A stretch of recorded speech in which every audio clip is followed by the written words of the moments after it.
Let me just check if we're going live, Ken. My goodness, what a palaver that was. There's so many variables on this thing, it's unbelievable. So let's just check if we're going live. Let me check from this point of view. Let's see if we've got it.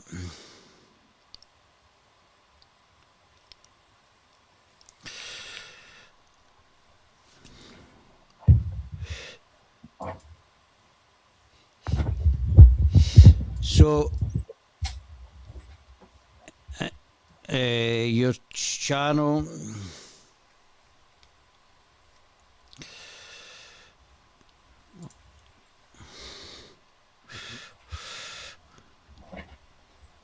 Let's see if we do a sound check, Ken, on this, if it's going live, where we are there.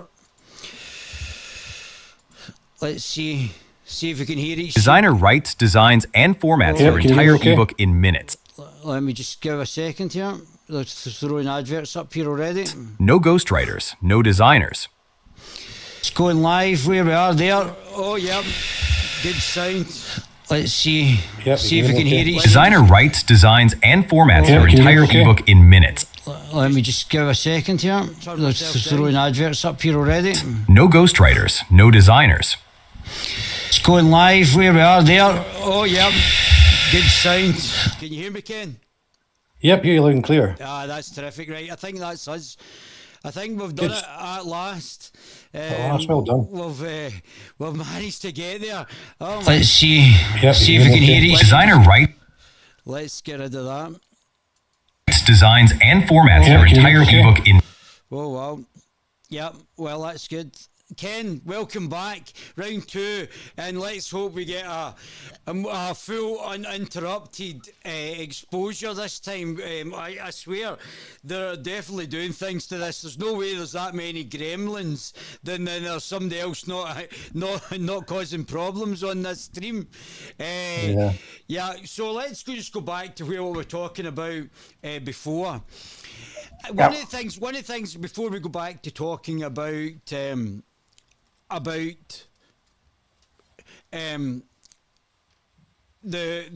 devolution, Max, is that I would like to just say that from my observing, from my journalist point of view, the Belmont Accord was actually, and I've been speaking to the guys from the Housing Party, and really the Belmont Accord is made up with people who have very different views and policies, so it's actually testament to Tech that he's managed to get such a disparate number of parties to actually come together, is it not? Yes, I think it is. It's definitely credit to Tech for getting this sorted and organised. What we'd say though is that all the parties do agree on a vast majority of things. There's the odd nuance. Okay, yeah, you might say independence and unionism's complete opposite, polar opposites. Mm-hmm. But the thing is that the nationalists that we are working with are very much aware of the main issues that we have problems with the government. Mm-hmm. All through the COVID stuff, we were calling that out. All sorts of policies that you would refer to as the wokey wefters. We're not in that bracket at all. We're all very, very awake, switched on, and know what the issues are. So that's one thing that does bring us all together, even though we do have some nuanced differences in policies. And would you say, it's quite funny that you've actually said that, because obviously you've been watching the Guerilla TV channel, and obviously, I'm a regular fan. And obviously, I do call them the wokey wefters. So, that's right, yes. But do you think it's accurate? I think it is, yeah. I mean, they're wokey wefters, but basically, is it not the fact that the Labour Party, for example, are just sheer communists and are trying to break the country, trying to break their their cultural spirit, their financial spirit, and I think they need to break us before they can usher in their new deal, their reset.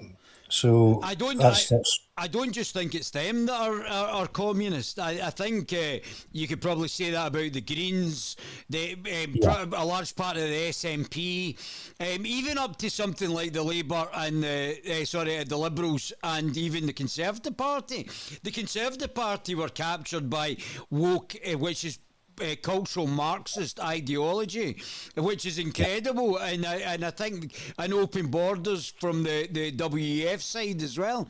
So they were captured as well as the liberals, the liberal undemocratic Democrats, and these were all capture parties, and in unison.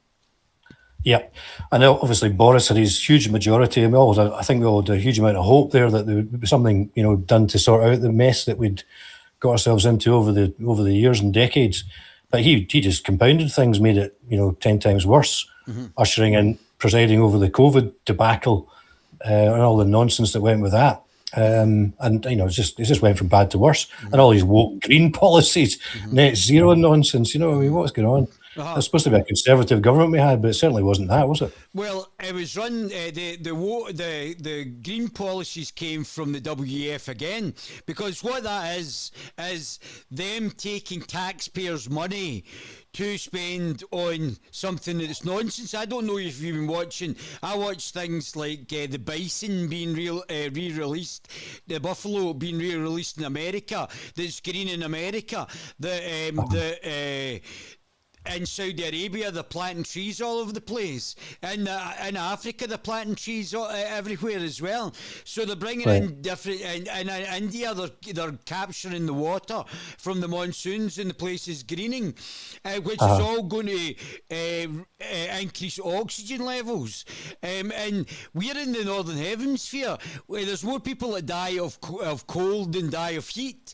So that we've got a greater problem with cold deaths and heat deaths, and they want to make the place colder rather than warmer.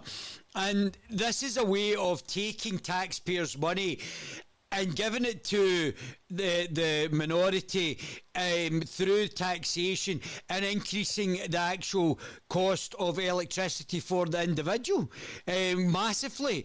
And so this is basically just a transfer of wealth through taxation from the working people to a small elite.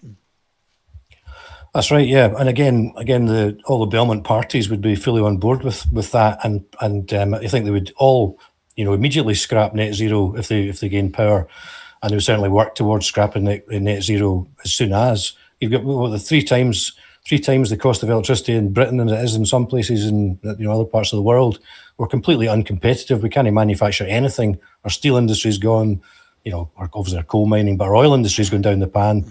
Grangemouth, we've lost that refinery. And also methyl, we've lost industry there too. So, I mean, it's absolutely destroying us. It's destroying the economy. It's got to stop. I think there are signs that it might be kind of stopping or they're moving away from it. But why they ever got there in the first place, I've no idea. These people should be nowhere near power. Well, I think the reason is the fact that we're basically governed by the WEF, as is other countries, and these countries that are in the WEF, or the main political class and the media who influence the public, are basically getting told what to do by this unelected body where public taxation is being transferred from the poor to the rich through the green agenda. Yep, absolutely. And another point of agreement on the Belmont is that all these foreign interferences, we should not have anything to do with any of them. We need to run our country for our people's benefit, not for the benefit of some other country or some other organization, international organization, whether it be WHO, the WEF, or NATO, or the UN, or the EU. EU seem to have still huge clout over us. All of that needs to go. We need to be running our country, trading with other nations, working with other nations, but we need to make our own rules in this country, not be influenced by this globalist, nonsense, infiltration, basically, isn't it? Yeah, well, I mean, they're now wanting us to pay for slavery, trillions and trillions of pounds now. people forget that nobody had the vote back in the day, so we Oh. couldn't have stopped slavery or done anything about it. And the amount of people that were actually involved, especially in Scotland, I think there was 30 ships over 200 years that left Scotland, whereas like there was like 5,000 from Liverpool. So why would we pay reparations when the vast majority of us never had slaves? Wouldn't have seen an African, never mind not having slaves, wouldn't have seen an African. There was a minority who, through taxation, which I don't believe that we should have been paying individuals to release their slaves through our taxations last time. And if anybody's going to pay for reparations, if that was to go down, it has to be the people who received compensation, and also any businesses or institutions that were involved in slavery. Why am I paying through taxation? We paid to release the slaves, although the vast majority never had slaves, to the wealthiest. So again, it was a transfer of wealth through taxation to the wealthiest. When none of us had a vote to actually be involved in slavery or not being involved in slavery, and the vast majority is not only didn't have slaves but never saw an African. So why is there a collective punishment other than the fact that they want to take taxes again for a different ruse and use it for this absolute nonsense again? Well, it is a complete nonsense, obviously. I mean, slavery has probably been the default position throughout most of time. And, you know, credit to the British for actually standing up and doing something about it. And I think it was the sort of Christian Puritans, again, who pushed that case in America, pushed it in the UK, and eventually won through and were able to deliver an end to it. And it cost us an absolute fortune to end it.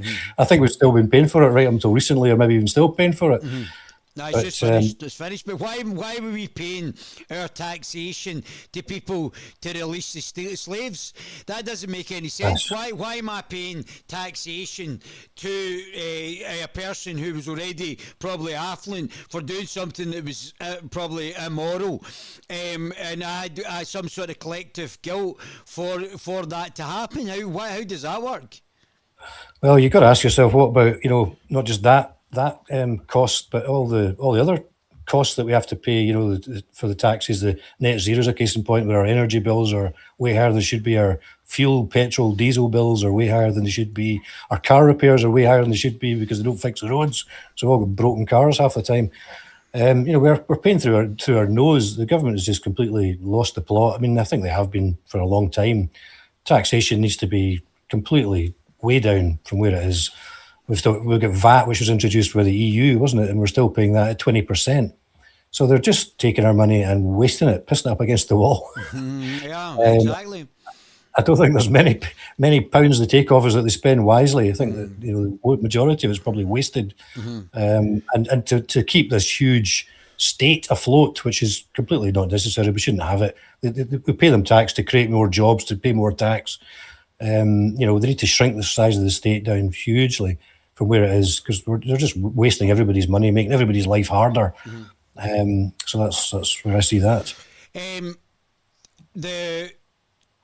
Do you think they're actually serious about this having a problem with the slave trade? Because Hamza Yusuf and Anas Sarwar and others have sworn on the Quran in the Scottish Parliament. Now, Muhammad not only was a slave trader, he was a sexual slave trader. So he had a woman called Maria the Copt, who was given to him by a Coptic Christian leader, and he was basically she was his sex slave.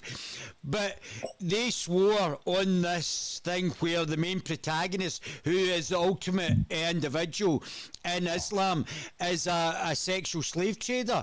Do you think that we're taking it seriously that about slavery? Because obviously the Turkish Muslim slave trade with Christian women, the North African slave trade, the East African slave trade with Africans, and others. We've already ISIS as well. All of these slave trades are stimulated by Islam and the Prophet. Do you think they're actually taking it seriously in the Scottish Parliament while these individuals are swearing on a religious book that advocates for slavery? Well, I would have to give the benefit of the doubt, having been living in Scottish society, British society for quite a long time. That I would imagine that the Christian values have rubbed off on them, and they're not total fundamentalist Islamists. I could be wrong, of course. I could be wrong. I don't know, but the rise of Islam and I think the credit that it's given, really, or the place that it's given, I just don't think it should have, quite frankly. I think you should be swearing on the Holy Bible if you're going to the Parliament in any place. Yeah. And it's a Christian country. We should be swearing by Christian values. We should not be bringing foreign values into our society. That's okay in small doses, but when it comes to the point where it's taken over vast swathes of the country of England, then you've ballsed up, haven't you? Really? Why is there's 1,400 children in Glasgow learning Gaelic? Now, people might not understand this, but the original people north of the wall were Brythonic Celts. They weren't Irish Celts. Now, obviously, the Irish and the Britons were both Celtic, so they're both ethnically the same. But obviously, Gaelic is a dialect of Irish and not indigenous to this country. Neither is English. Obviously, English is Germanic. The indigenous language here is Brythonic, common Brythonic. It's not Gaelic, English, or anything else. Why are we teaching in our schools Irish or English ahead of common Brythonic, which other people may understand as Welsh, which is a deeply offensive term, which means foreigner or slave. So William Wallace was more than likely a Briton, a Celtic Briton, and I always wondered why there was a lot of Welshies up here, but Welsh again, obviously, I thought it was people came up from Wales, but it's obviously they were indigenous Britons. Why do we call ourselves Scots and not Northern Britons, or why are we not Britons? I suppose the Irish, who were the Scots, coming over to Scotland, obviously became extremely influential, powerful back in the day. And I suppose it's just a merging. We've just become the Scots, haven't we? But Why are the Irish the Irish? Why are the Irish, not the Scots? But but the Scots were actually an invading Irish tribe. All of this area was all Celtic, Brythonic Celts, and even the Picts were Brythonic Celts. We've been invaded by the Irish Ulster Scots. They're literally the Ulster Scots that set up Dalriada, who invaded it. We've been invaded by the Vikings, who invaded and took out and fought against and mixed with the Irish from Dalriada. But the Picts and the Britons, the capital of Scotland is Edin. It's not Edinburgh. And we had King Arthur's seat, which is Arthur of the Britons, because until they get invaded by the English. So why aren't we called the Vikings? Why aren't we called the English or the Germans? Why are we not called any of the Romans? Why are we not called the other tribes or people have invaded us? Why the Celtic Britons got to lose their identity in Northern Britain? Well, I should be able to tell you that because I've just done 4 years of a degree in archaeology, in Scottish archaeology. So, obviously the Brythonic was, I think, a tribe which probably ran from Wales all the way up to into Scotland, way back before the Romans even got here, and it was probably much more of a one culture, without borders. But obviously the people, I think, probably even the Icenies, you talk about Boadicea, Boudica, who were driven back, the rebels who were driven back, probably Welsh, English, well, different name at the time, whatever they were. The Britons were driven back, and probably they ended up behind Hadrian's Wall. They were just the rebels, basically, the nutters who wouldn't give in. No, the Britons were already here before. The Britons and the Picts were here before the Romans, the Scots, the Vikings, or the English, who all invaded. But my question is, though, why are we named after the Irish invaders rather than the actual Celtic Britons, who are the original inhabitants in what is now called Scotland? Well, again, what happened to the Picts? They just sort of disappeared without any trace, didn't they? So obviously, I'd imagine that the Irish, I can only assume that the Irish coming over from Ireland were called the Scots, and they've basically just, engulfed most of Scotland, and that's why we're now the Scots. I don't know the exact detail, but that's what I would imagine. It's quite interesting, though. Quite interesting. I don't think the Picts or the Scots have disappeared. The Picts or the Britons have disappeared, but they seem to have been culturally obliterated. And is this going to be a problem with other people? Who Maggie Chapman, who's is an absolute moron and definitely shouldn't be in the Scottish Parliament, has said she wants to come one, come all as an immigration policy to Scotland, which means the Scots, the Britons, and everybody else are going to be ethnically cleansed through the use of mass immigration. It's what's happened in London and down south, which is illegal under international law. Yep, absolutely. It's a sad state of affairs, and you wonder whether the people of Scotland are actually voting for these idiots, or is there something going on which is not right in these elections? Because why do they keep voting themselves into extinction? Maybe they don't realise they're voting themselves into extinction, but that's exactly what's happening. If they carry on with these Green and SNP policies, Labour policies as well. Lib Dem policies too, maybe even Conservative policies. I think they all really have done a terrible job and need to go. And that's what we're certainly going to have a go at, trying to influence and work with people who have got common sense, to look after our own Indigenous population. I suppose first and foremost, obviously we've got incomers, we can welcome, look after them as well. But there needs to be a stop to it. There needs to be a cultural reset, a change, of direction, to champion, I think, Christian values, Christianity as a Christian country. That's where we should be placing our focus and interest. Families, There is. I was up at the Reform conference and listening to Nigel and the guys up at Reform. Yeah, I saw your video. And I went to Falkirk after, and I was speaking to one of the organisers for the Protect Your Kids, and he was saying there has been 5 women, including the 15-year-old girl case, has been. The guy's been convicted and he got 9 years for raping a 15-year-old in Falkirk town centre, and there's been another 5 or 4 sexual assault cases which are ongoing from that one hotel. Do you think the 5 main parties should be held culpable for the people that they're allowing to bring into the country who are up to killing and raping the Indigenous population? Well, I suppose, for immigration, really, it's the Conservatives and Labour, isn't it, who are really pushing things. I don't think and the SNP. And the SNP. Do they have much of a say in that, though, because they're not... They want open borders as well. They're open borders advocates, as well, the Greens. They seem to be all for it and encouraging it, yes. Yeah, it's a good question. I would certainly think they should be. Yeah, not just for that, but for many other crimes that they've committed over the last, 5 years or so or more. I think they should be held to account. They just seem to, get us into these messes. Our women and children are suffering, and there's no accountability. There's never any accountability anywhere in the Scottish Parliament or even the British Parliament. It seems very, very little.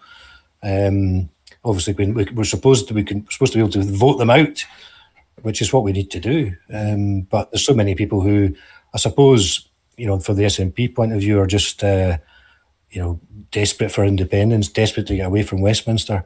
They'll vote for the devil himself if he'll, get away from Westminster. Well, one of the other parties in the Belmont Accord is Sovereignty. Now, Sovereignty won out of Westminster and out of the EU, so they're a proper nationalist party, which should appeal to up to 30% of SNP voters, because 30% of SNP voters voted to leave the EU. So they voted out. They were Brexiteers. So do you think think that there's a scope there for sovereignty for that percentage of independence nationalist voters who want out of Westminster and out of the EU? Well, I think sovereignty are, if you want independence, really, suppose sovereignty are the right party to vote for. Obviously, we've got the strength and power of the SNP, though. They are closest to, to getting over the line. Although they've been in power for such a long time, they've had a majority in the Parliament with the Greens, and they haven't managed to do anything with it. No. So their strategy is a disaster if they want independence. There was a guy who was a weatherman who talks on a Scottish Prism. I don't know if you've seen it. And he was saying that if John Swinney was serious about independence, he would just put it front and foremost of the next election. I guarantee in 5 years' time that the SNP are not one jot further forward towards independence. I'll put a bet on that. If they in 5 years' time they will have done nothing to get one jot of more power to the Scottish Parliament. Yep, I would agree with that. I think they're quite possibly they are placemen keeping the union together. They're maybe being paid by the British. I mean, obviously, they're all part of the the King's Council, aren't they? Yeah. The SNP leaders and Sturgeon and all these guys. So they're all sort of in with the Brits big time into the establishment. I don't think would they really want to see that go, because there's going to be all hell breaks loose if they did get independence, I would imagine. But again, and they're so in love with the EU and all these other organisations that are probably the Clintons and who are influencing them and leading them in really bad directions. Sovereignty Party would be a great replacement for them, because they really do want to run the country for the Scottish people, to build the economy, to reduce immigration, reduce taxation, boost the economy. That's what they're all about. So they'd be a great replacement if we could have them instead. That'd be fantastic. But having said that, I'm not a nationalist. I've been a unionist probably all my life. And I think that a different settlement is required, because I don't think the current settlement is right. I think the act of union since then, we've had problems and probably a diminishing population in Scotland. We've obviously had the clearances. We've had other issues in Scotland. We're not getting the same. It's like two nations coming together, but it's not two nations coming together, is it? It's like definitely a dominance based on population size, I suppose, but we can never outvote the English or the rest of the British. How are you going to encourage women to have more children? Because obviously this is an issue. Do you think you should pay for surrogate for women to surrogate if they're not wanting to go in relationships, and give them like 10 grand if they have a child? If a man wants a child and they can't find a relationship, can you not give them a sum of money, because you're paying thousands of £1,000 to import another population here? Why are we not encouraging financially or discouraging women to not have children? If women are having 3 or less children, we've got a declining birth rate, which is what we've got just now. Well, I think there's a number of problems there. We don't champion marriage in the family. That is being attacked and destroyed, and I think that's one of the biggest problems we've got. We would certainly like to encourage marriage and people to have families within marriage, and stay in those relationships and rear the children. And certainly we would encourage, like some countries are doing, they're giving, like Russia actually is one of them, but also some of the other sort of Eastern European countries are offering incentives for children to have children, to get free childcare potentially, or there's other ways of doing it, but definitely that needs to be incentivized. The other massive thing, of course, is abortion, which is for every 4 children, one of them is aborted in Scotland. I believe that's the figures we're at the moment. Well, I mean, which is a genocide. Well, I think if there was an encouragement for this feminism and these sort of things are really discouraging women, and it's making it unattractive for men as well. I mean, they're making themselves less desirable towards men in this pursuit of feminism, and I certainly wouldn't be promoting it in the university universities. I've been going through the university with a fine tooth comb and getting rid of the commie programmes that are unadvantageous for Scotland. But I would suggest that we really need to incentivise it. But I would suggest that we need to incentivise women in relationships, because if you're having an abortion, I would say it's usually because you've been having casual sex and not being in relationships, which would have given you the stability to be able to have a child or have children. More to the point, as I said, 3 or less, and we've got a declining birth rate. 3 should actually be 0. That should be the baseline for most people to actually reproduce and have 3 or more children. Yeah, it's definitely something that needs to be done. I think that there is because of the attack on the church, there's also been a decline in morality. Couples not being married and being in relationships has become much more the norm. Whereas really, I think we need to get back to Christian values, and being in a relationship with somebody living together really should mean you're getting married. We can't force people to do that, but you can encourage them through the tax system to do that, which I think we should definitely be doing. Encouraging marriage, encouraging children, giving them. I think when we've got we've got problems at the moment where bigamy's a massive thing in Britain now. It's being allowed. We're having foreign cultures coming in who have maybe 2, 3, 4 wives with 2, 3, 4 children. That should be banned as well as cousin marriage. Absolutely. Absolutely. They're actually people are going to have to pay for retarded children because of inbreeding, and 50% of people in Bradford are having sex with their family members because of their religion. I mean, and John Swinney's saying, "Oh, it's fine. Oh, that's no problem."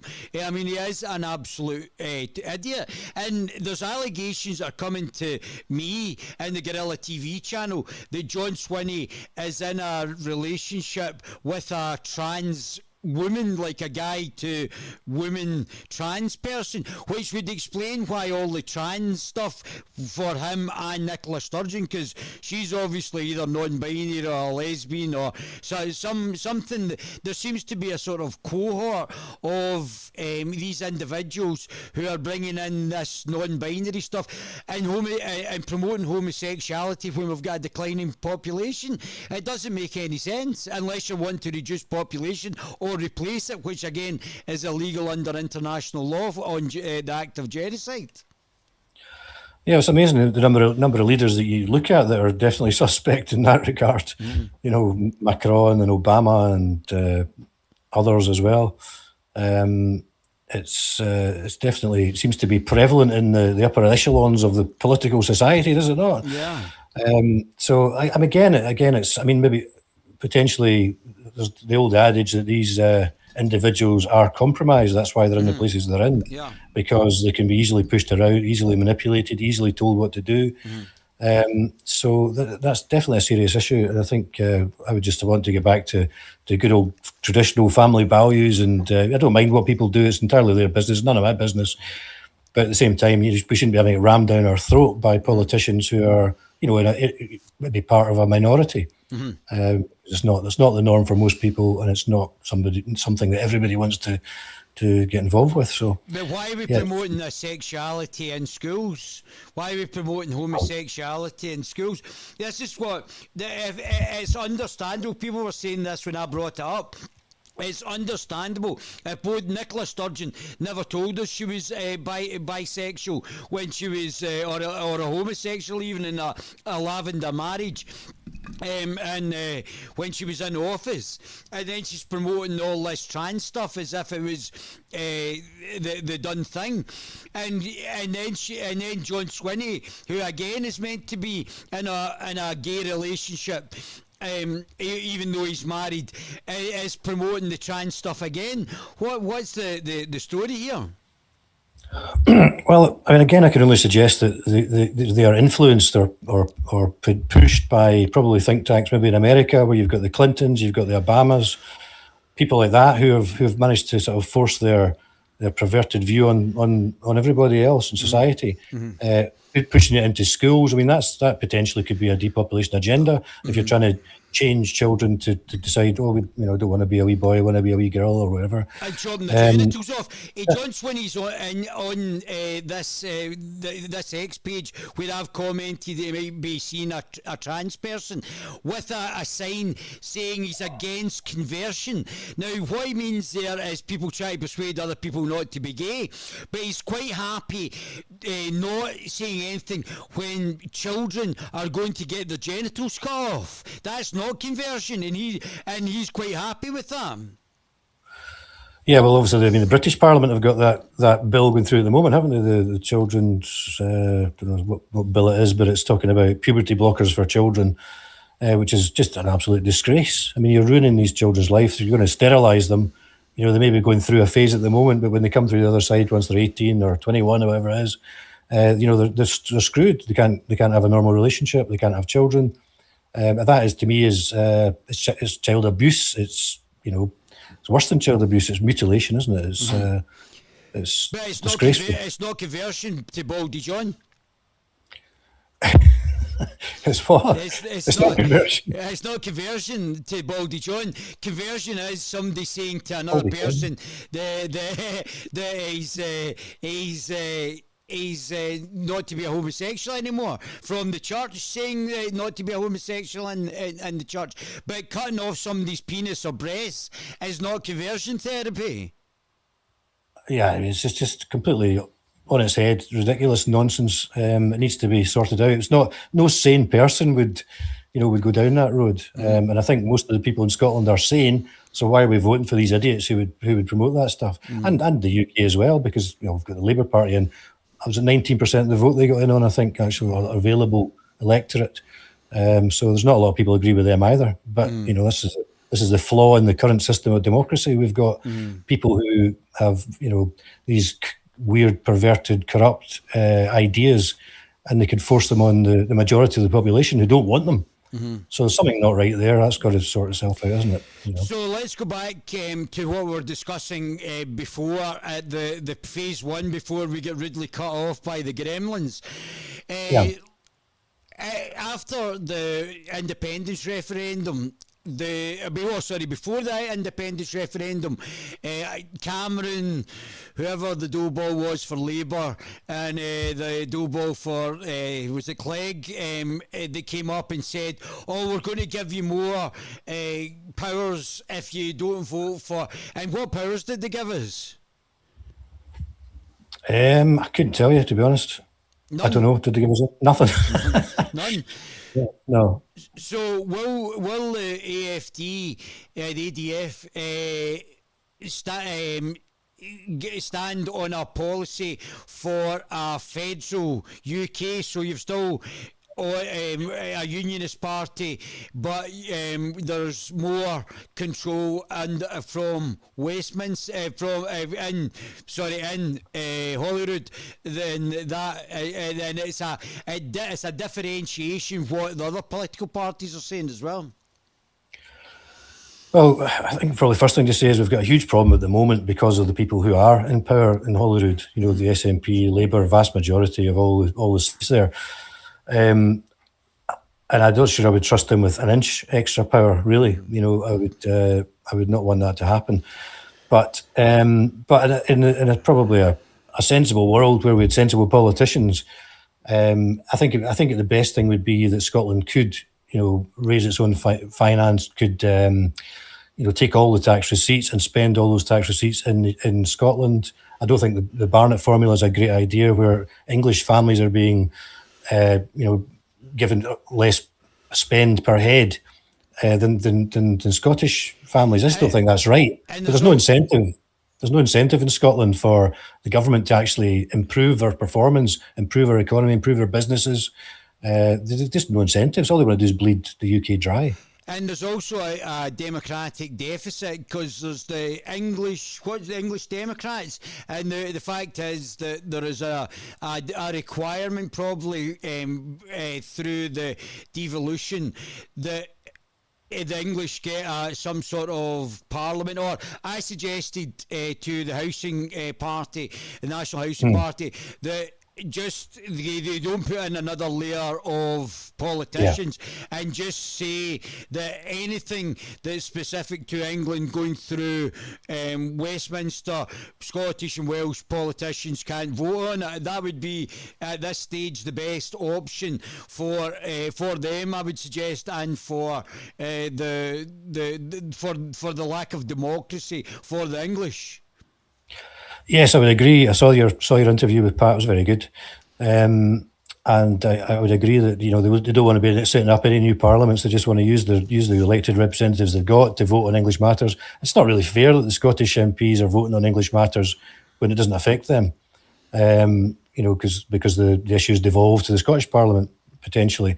So that's not right. That was a West Lothian question, which Tam Dael posed back in the day, but before devolution, I think, wasn't it? So that's not fair, and that's something that needs to be sorted out. But the other thing is that the countries of this United Kingdom are Scotland and England. Probably could arguably say England and Wales, but Wales could be deemed a separate country as well, although they've much more fused than Scotland and England have. But that's the laws of the Scottish and the laws of the English is where our rights came from, and I think the United Kingdom have usurped a lot of those rights and overridden them by signing treaties. Get involved with the EU and then all our alienable rights that we've had as Scots people or as English people have been taken away basically, and that's something which I feel there's a problem there. I think it needs to be sorted out. I'm a unionist. I'm proud of what we've achieved as the United Kingdom. We saw off the fascists in the Second World War and the First World War. So we've stood united, and we've promoted freedom around the world through the empire. So we have done some pretty good stuff. So I'm proud of that. And obviously they've got all relations of in England and Wales and Ireland or wherever. We're all related. We're all one Celtic people essentially. But there's definitely some. I think we need to revisit the Act of Settlement, the Union, and have some good discussions about how we sort it out. Will the AFD, ADF, keep saying it, man. Honestly, I'll do that till I die here. I think. Will the Alliance for Democracy and Freedom stand on a Devo Max platform for this Scottish election? I think that's definitely something. Well, I mean, the ADF, we don't have a whip as such in the ADF, so we're not a top-down party where we dictate to our elected representatives what their opinions are on certain things, like the Tories would do, or particularly like Reform would do, or Labour or the SNP. So we've got more of an open-thinking forum there. But personally, I think I argued for Devo Max during the 2014 referendum. I thought that was the best way forward, and I think it probably still is. I don't think the current settlement with the Barnett formula and all that is a good way forward. I don't think it's fair. So we need to address that and sort it out. Yeah, I would think Devo Max is something I would certainly be in favour of. Raise your own tax, spend your own tax, be responsible for building your economy, not just a dependency junkie, which is basically what Scotland is, or how the SNP treat it. And what are you going to do about the hate crime bill? What's your plans for that? Scrap it. Scrap the Equalities Act as well. Scrap I would say the 1951 is it Refugee Convention, as Pat was talking about. I don't think I think we've taken enough people. We need to sort our own country out. We can't afford to just continue to take people willy-nilly constantly. And it seems to be that there's a lot of wrong-uns are getting to stay in the country for as long as they want, whereas a lot of good people are actually being deported as well. Why do we need more men and not more women? Because we've got a birthing problem. So why do we need men if women aren't having children? Are they just women wanting different type of men, or why do we do it? That seems to be only a requirement if you're trying to ethnically cleanse the indigenous population. We certainly don't need more men, but that seems to be what's coming. But obviously, there's times when they do get into the country, then they'll start calling for their families, their mother and father, and their wives and their children maybe to come over as well. So no, we definitely don't need more men in the country. In fact, it should just be banned. It should be stopped. Nobody should be allowed into the country. And again, another good point that Pat makes from the NHP is that permanent settled migration should just be a no-no. It should be stopped completely. And people can have their visas to come and work, but we shouldn't be settling any more people in this country until we've got a grip of what's going on and sorted it out. And will you actually set up a parliamentary post for scrapping various acts and laws, so that from a libertarian point of view, you would reduce laws, and certain laws, an MP will be in a position for bringing forward a whole swathe of laws that should be scrapped? Well, I think, actual facts, probably since 1997, just about every law or act has been passed should be scrapped, because since then is where really the rot started to set in, and that's when the Scottish Parliament was set up, and it's done nothing good for the Scottish people. It's made us poorer, taxed us more, damaged their industry, damaged their people. So I don't think they've brought anything which is any good in the Scottish Parliament. I'd scrap it all of it. Mm-hmm. There's an argument there for scrapping the Scottish Parliament as well. Well, you and Tam Laird should join together, because he's definitely an anarcho-capitalist as well. Yeah, Tam's a good man. No, but I don't think I don't think there's any laws that the Scottish Parliament have brought in has done us any good whatsoever. All of it should go. All of it has damaged us and dragged us backwards. I just, tell me if I'm wrong, if there's some good laws that they brought in, but I can't think of any at all. How are you going to bring in forensic public sector accountants to find out where the money's gone? Absolutely, yeah. The books need to be opened.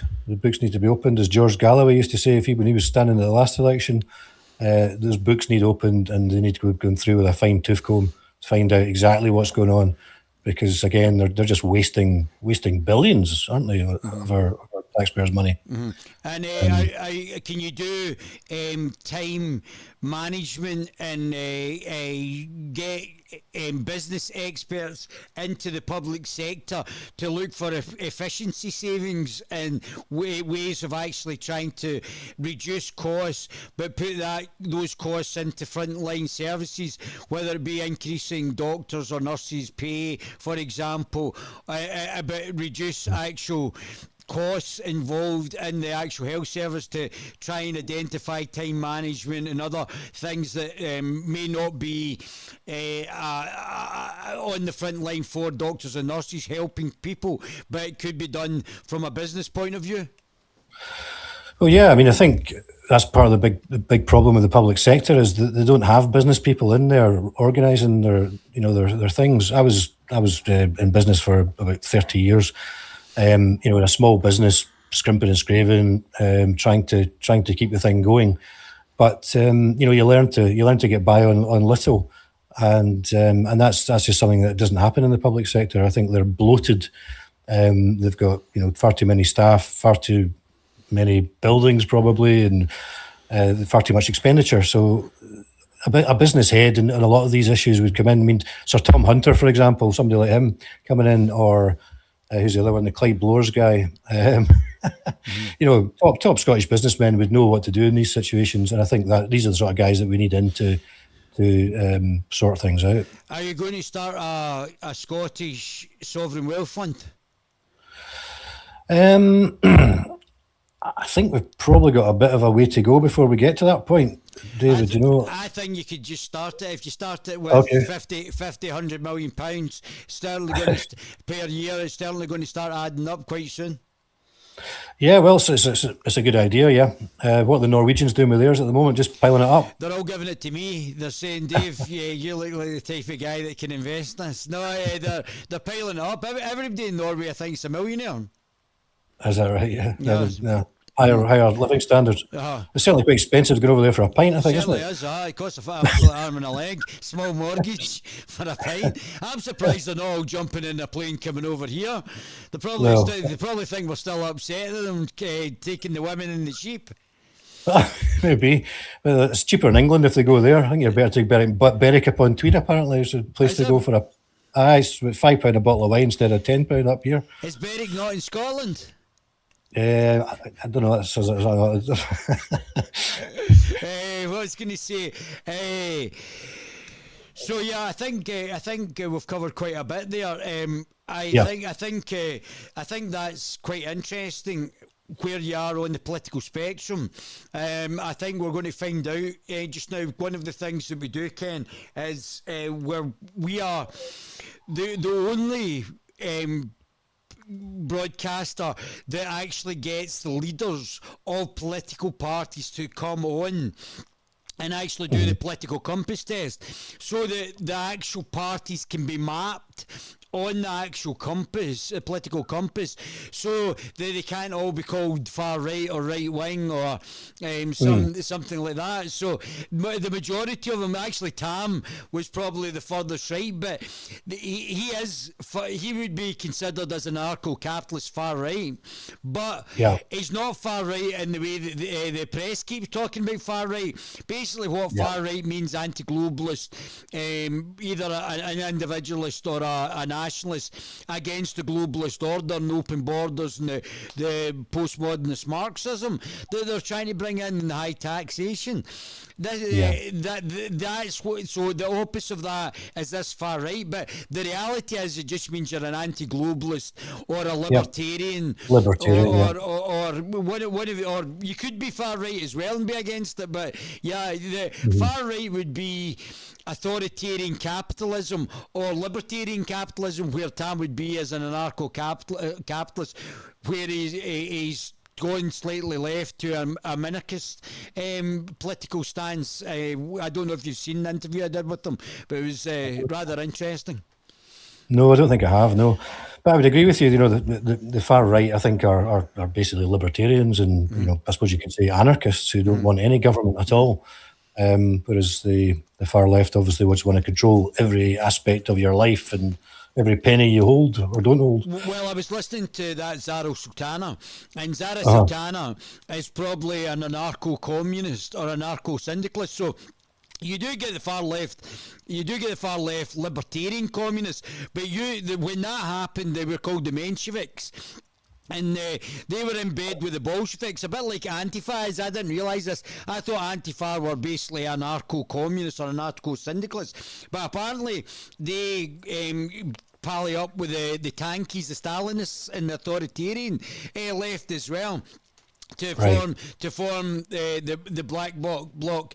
But Zara Sultana, if you actually listen to what she's saying, and she wants the workers to control the businesses, so she wants to steal your stuff and give it to other people. She's like the Robin Hood, but she's just a thief.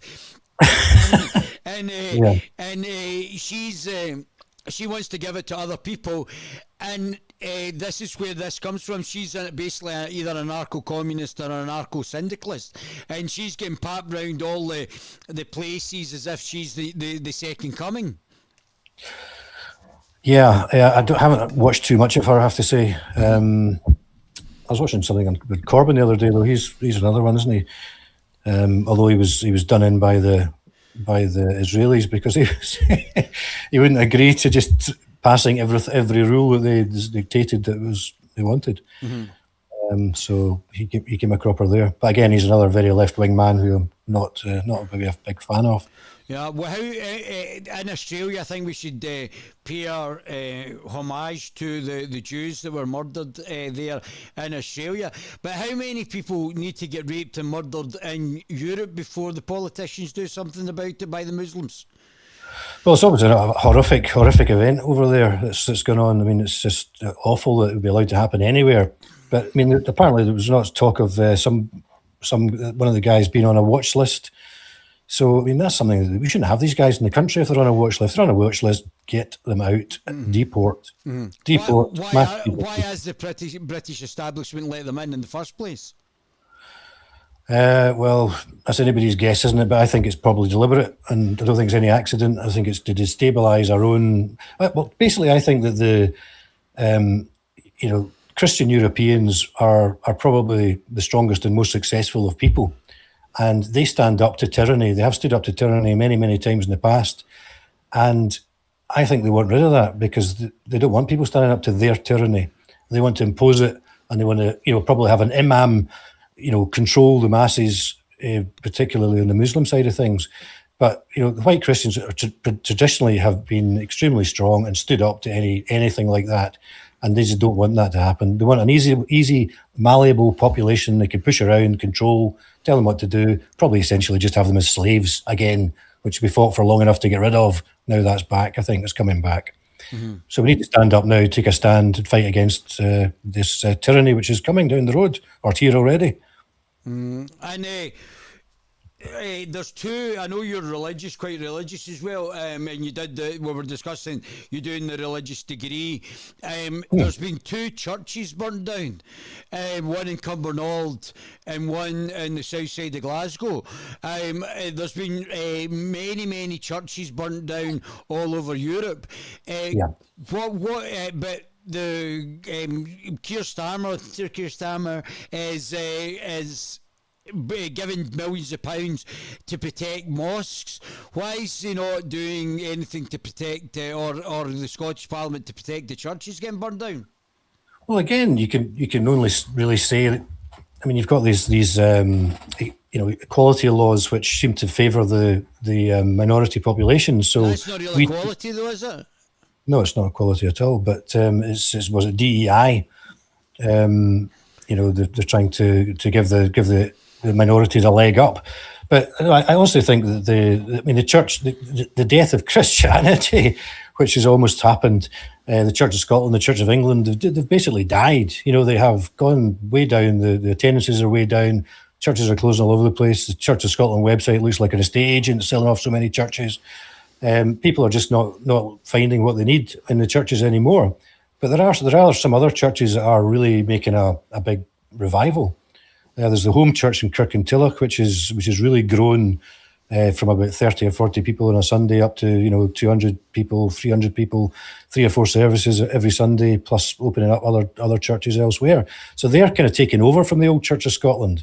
The old Church of Scotland are just stuck in their ways. They've not moved with the times, but they've moved away from. Basically, I think they've moved away from the Word of God. They've moved away from the gospel. And therefore, people don't take them seriously anymore. Anything goes. Why do you think there seems to be a trend in Europe that Western women want to join Islam? Why do you think that the women would want to join a religion where the main protagonist was a paedophile and raped women and advocated for raping women? Why do you think that's a popular choice for women? Are they a bit stupid? Well, I think they're probably the same as a lot of the population.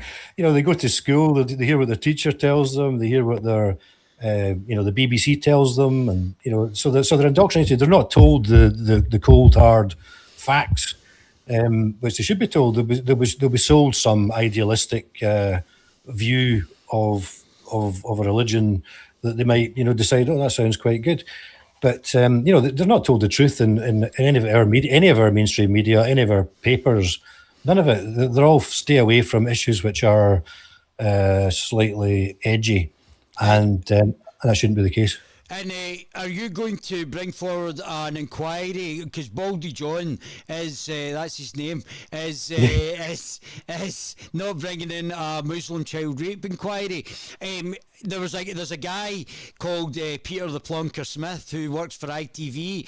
Who I've had a million views on about 5 different, cumulatively in 5 different individual X pages, including 350,000 from Tommy Robinson's. When I first spoke to Sarwar about this, he said that I should go away because I was far right, and then Peter jumped in and said, "Oh, I heard you say something about a Muslim. You're a racist. You're a racist," in a sort of very effeminate voice. And then he started calling me a racist the second time. Firstly, is that hate speech? Would that come under hate speech, left-wing hate speech? Why is somebody from ITV, who's a journalist, screaming at a politician, "You're a racist, you're a racist," when I don't know the guy? And now I've found out that he's done documentaries on exactly what I was talking about 4 years ago. He's chinning Swinney, which is correct to do. The things he's doing just now are correct, but why is he getting away with being abusive towards me? And now, 4 years later, he's suddenly, after getting slagged off in many X accounts about not doing what he should have done, now doing it, which you credit to him. And he's taken the moral high ground after being abusive towards me. Well, the only thing I can suggest is he's been watching your channel, and he's got some lessons. You've obviously been leading him. He's been learning, paying attention, listening to what you've been saying, and now he's come to your conclusion. That's the only thing I can. Yeah. Either that, or he's been having cozy chats, cozy fireside chats with Sarwar, of an evening, and they were best of pals, I mean, you and I have never talked about this, but obviously you're the leader of a political party. Would you have described that as unbiased and neutral journalism? Oh, it seems a bit excessive to jump out and start calling you a racist just because you asked him a question. It's not, it's nothing to do with race, is it? Nothing to do with race. No. Well, it might be because some of the rape victims were getting called white slags and things like that when they were getting raped and tortured by Muslim rape gangs, and now Swinney, for some reason, who wants to bring everybody in to the country, doesn't want to hold anybody accountable. As I said to you earlier on, 5 people sexually assaulted, children as well, sexually assaulted by a minority of the 100 people in that hotel in Falkirk. So why is Swinney not want to do anything about him? Well, I mean, there's a strong sentiment. This is what's happened in many other countries throughout the centuries is part of a rape jihad, to dominate the natives by raping their women and children, breeding probably as well, and that's been a long story for hundreds of years. That's how they dominate, basically. Sorry, but your question was about Swinney not doing the rape inquiry. I think he's just trying to avoid the subject because I think it would probably bring him into disrepute. And I think I've heard that they're trying to kick it into the long grass, particularly till after the election, so they can't be held liable or responsible for anything that's happened in the past 13, 14, 17 years. How long have they been in power? Years. It's all their fault. And Sarwar is all over the X with clips of him saying, this is the great Lord Ahmed, my uncle Lord Ahmed, he's fantastic, he's great. He says everywhere where the great Lord Ahmed goes, a crowd, and I said, police follow. Do you think the fact that Sarwar has introduced this man who's a convicted paedophile has got any questions to ask on the back of this? Do you think I should ask Sarwar if he thinks his uncle, I don't know if it's his biological uncle or his sort of notional uncle, should be stripped of his peerage for raping kids? Well, I suppose you'd have to ask the question of all the paedophile lords, wouldn't you? If there's been other ones, I think, as well, that have been. I don't know whether any of them have been stripped. Jimmy Savile, was he stripped of his knighthood? I think he probably was he? Well, I don't know. I think he died. I think he died before it all came out. Yeah, that's right. Aye. So I mean, yeah, you would think so. These people should not be obviously have any position in public life whatsoever. If they're a danger to children, then they should be out of the picture completely. In fact, I'd deport them. Mm-hmm. Mm-hmm. He'd be deported. Yeah. because he's a foreign criminal. And what did you think of Anis's comments and the fact he wants to get more Pakistani Muslims in the positions of power to influence what's happening in Scottish schools? Why is that? Do we want an Islamic state? Is that his goal? Because that's certainly not what majority of Scottish people would want. We want our own traditions, culture, Christianity to be prevailing. We certainly don't want any more rise of Islamic culture in this country. I wouldn't suggest. I mean, it is going to rise, obviously, but we're going to have deportations, aren't we? Well, so obviously rape is a crime, and paedophilia is a crime, and murdering somebody is a crime. But if your religion advocates for this, should there not be laws in the promotion of rape, murder? Because it says in multiple parts in the Quran to murder the non-believer, which I thought was initially atheists or people that didn't believe in God, but it actually means non-believer means any non-Muslim, which they've done for 1400 years. So do you think that there's a case for Islam being banned because it promotes rape, murder, paedophilia, stealing from non-Muslims, the jizya, enforcement of taxation on non-Muslims? Do you think that this is something that's acceptable in 21st century or 21st century Scotland? I think there probably are many good peaceful Muslims living in the country. I don't think everybody takes that to the nth degree. No, but there are those who do. and they're literalists, not extremists. They're literalists. They literally believe that Muhammad was the ultimate individual, and whatever he did was moral, including paedophilia, promoting rape and murder. Yeah, well, obviously, I mean, we've had issues in the likes of Spain over the centuries, where Spain was basically effectively fully controlled by Islam, and had to be forcibly ejected over hundreds of years. Do you know the real story of Braveheart? What, William Wallace? No, that's not what Braveheart was. Okay. Braveheart was after Robert the Bruce died, his heart was taken out and put on. Yes. He was going to go on crusade, and they sort of had kissed and made up with the English king.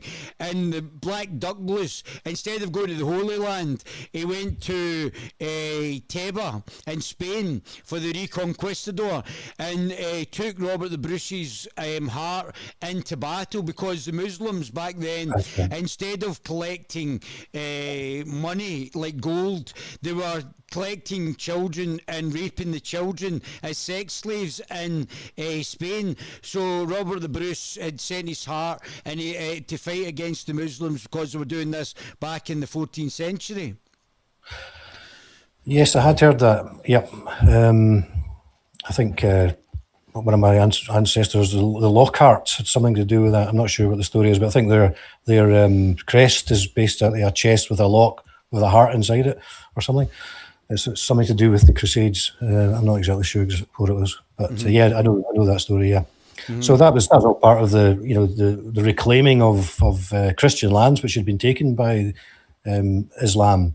So I don't see why our governments have ever believed that anything's going to change or that's going to be any different in the modern times, because it is a dominant religion. It's a political ideology which seeks to take over the lands that it lands in. They claim territories. So I don't see that's ever going to change. So that's where we have to be careful about how much we allow it into the country. Well, the reason that this is all happening is that the globalists have, through the Conservative Party, through May, signed us up to the refugee compact in Marrakesh, and had already signed us up to the Barcelona process and the Union of the Mediterranean, which desire was to create a greater Schengen area to include North Africa and the Near refugees. So they basically wanted open borders regardless of what the consequences were for the indigenous population, whether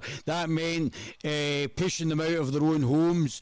And what's the ADF going to do about people who have never paid any taxes going to the top of the queue if it's found out later that they're not actually legitimate asylum seekers in Glasgow, where the indigenous population is then pushed out of the queue for housing, which they probably paid for generations, and they're people who have never paid anything are taking priority. Well, these people, I'm afraid, just have to be deported. They shouldn't be held in five-star hotels. They should be held in camps, probably purpose-built camps, for a short period of time while they're processed and returned to where they came from. Borders should be patrolled. It should not be, porous as it is, willy-nilly. It's not just the boats that are coming in, is it? They're coming in through the airports and, the channel, the ferries from Ireland. They're coming in from Ireland because they come into the EU. So all of these things need to be completely tightened up, and we need a proper security border force who's going to stop this happening. And if there are people breaking into the country, they need to be detained and deported. And we should be looking for all the illegals we've got who need to be detained and deported, as soon as we possibly can do that. And I think some of the others need to be encouraged to leave the country. Maybe people who are settled here as well ought to be encouraged to go back to their own countries, because this is a home for the British, and we're quite happy to have visitors here, but we certainly don't want to be taken over like we were with the Vikings or the Angles or whatever. The Scots, aye. So you've got an election coming up just now.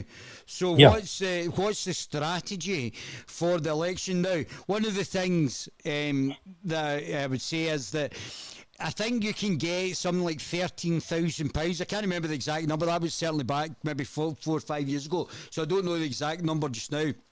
But let's say 13 grand per candidate for promotional material. How are you, is the party going to fund? I reckon the party probably not get that much money. Are you going to allow individual candidates to raise money as an individual to see if people will back them? Yes, absolutely. We need to do some fundraising for the party. The party does have some funds that it can put towards deposits and leafleting and promotional material. So we'll probably not get up to 13,000 per candidate, I would think, anywhere near that. But we're going to be out knocking on the doors, and we're looking at tackling, I think, 3 regions, which are the West Coast, the West region, West of Scotland region, Glasgow, and the South of Scotland region. So that's the 3 areas I think we're going to concentrate in. We would look at, if there's other candidates come forward from other regions, we would look at them. But we've got an agreement with Sovereignty Party that they will take the North East and the Highlands and Islands. So we've got to stick to that agreement with them, and they not encroach into our region. How many are they How many regions have they got? How many have you got? Well, they've got 2. We've only really agreed 1 for ourselves, but we don't know if there's any other candidates in Glasgow and the South of Scotland, which are the 3 regions that we want to focus on. We have had candidates we've had to turn away because they came to us from the North East and Highlands and Islands. We dearly have loved to stood, but because of that agreement, I can't go back on that just now. We need to build up a support base in these areas, I think, at the moment. Yeah, so you're really looking for the second regional vote, aren't you? You really require about 20,000 votes per region to get somebody elected. So that should be, I would say, the Vote Ballantine Southern Region, 20,000 votes, ADF regional vote only. Let's get That's going. right. That's right, but I think the more candidates we can put out, then the better chance we've got on the list, because people are going to know about us, they're going to be talking to us, they're going to leaflet through the doors, they'll see adverts, whatever. So yes, I think that's the best strategy for us, to try and get somebody into the Scottish Parliament, which we hope we might do. Some people are optimistic we might do it.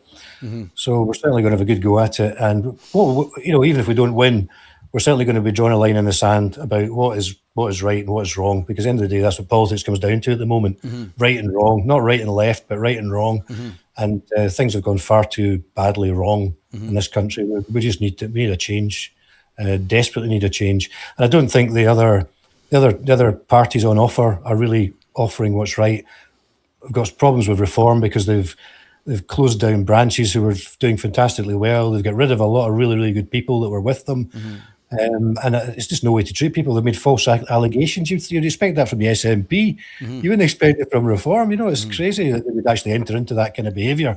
So I don't have a lot of faith in them. They're in the ascendancy and they'll do well. But we're going to be chasing on our heels because these other parties are finished, I think. Well, get them in. I'm sure the more the merrier. I'm sure doing some talking if there's any people from Reform wanting to, and are libertarian liberals and believe in freedom of speech, the Alliance for Democracy and Freedom are the party for you.